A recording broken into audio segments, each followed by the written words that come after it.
So we're here again with Bridgewater head football coach Mike Clark, coming off another exciting win at number 18 ranked Thomas More. And first of all, just talk about the trip. It was a great weekend. You coming from the Cincinnati area, you had a lot of family there. You surprised the team with a trip to Paul Brown Stadium and a walkthrough there that a lot of us thought was going to be on the practice field. The team actually got to go do that walkthrough in the stadium, and then of course ending with a really famous victory over a nationally ranked team on the road. I don't know if it was a famous victory, but it was a good victory. But I do think you stay in this business long enough, you meet people at various stops and places that are able to help you. And I appreciate two guys I know on the Bengals staff to kind of set that up for us.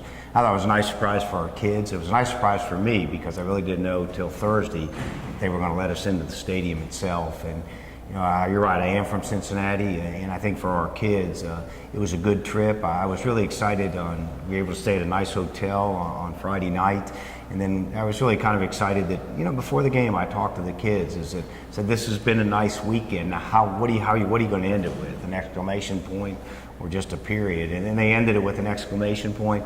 My hope is that they'll be my age and I'll be long gone, and that will be the game, one of the games they'll be talking about in their college career. Now, how big a win was it? It depends on what we do with it, and that's what we're going to have to try to find out and focus on this week. Now, you talked to your team at that walkthrough about being aggressive, potentially trying to steal possessions in that game, and you guys went out there early. You took the lead on a possession where you faked a punt. Later on, you went for two after there was a penalty, so that brought you half the distance of the goal, but took a quick 8-0 lead, and then a big score in the third quarter came off another fourth down conversion. You guys had pinned a punt down on the 1 yard line, had a running into the kicker on a 4th and 6, so could have just pinned him down there. Instead, went for it on 4th and 1 and ended up getting the deciding score on that drive. Well, I mentioned you and I talked a little bit about after the game. We were that guy that you really had nothing to lose. We didn't want to don't hang out with us. I thought we did a good job keeping their offense off of the field. I thought our defense, when they were on the field, didn't give them explosion plays. They had the one big run and one pass that was on a scramble over 20 yards. And if you remember a year ago, that was our nemesis against them. We won first and second down. We just couldn't manage the long downs. And so I think that, but maybe I learned something along the way too. Maybe that's how this team has to play to be successful. If I'm not mistaken, we might be 7 for 8 on 4th down, after 2 games, and that's a pretty good stat on a pretty important down, and maybe that's just got to become the MO of Bridgewater. I was excited that in the fourth quarter we won again when people had to make plays. I do think in a game and in a business where mental attitude matters, I think our kids have a reason to be confident now going into the fourth quarter, even when things are tight. And on the other side of the ball in those fourth quarters, now 2 weeks in a row, your defense has made big plays. That was a really good running back Thomas More had, and they got off the field when it counted at the end. No question, that was a critical 3 and out. Our kicking game helped us. The punt that Plato made right before the last drive, to down them on the 4 yard line. Hey, we needed every yard there.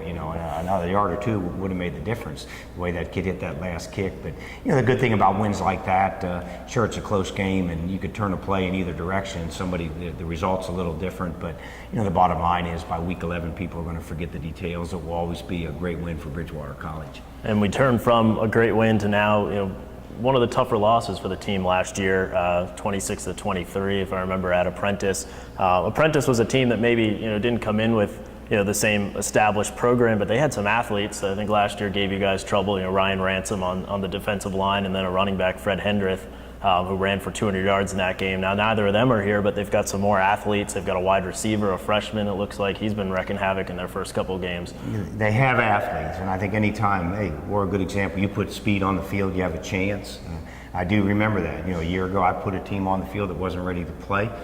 We had to try to do the toughest thing there is in sports, is to flip a switch midway through a game, and we weren't able totally. And I think, as I told our kids, we have to accept some of the responsibility. If we're going to be a good team, there's some responsibility comes with that too. And part of that is it doesn't matter who you play, you make it about you. It's a week-to-week thing. And my hope is, as we mentioned after the game, that was a great win. How great a win it is will determine what we do with it, and this will be the first test this Saturday.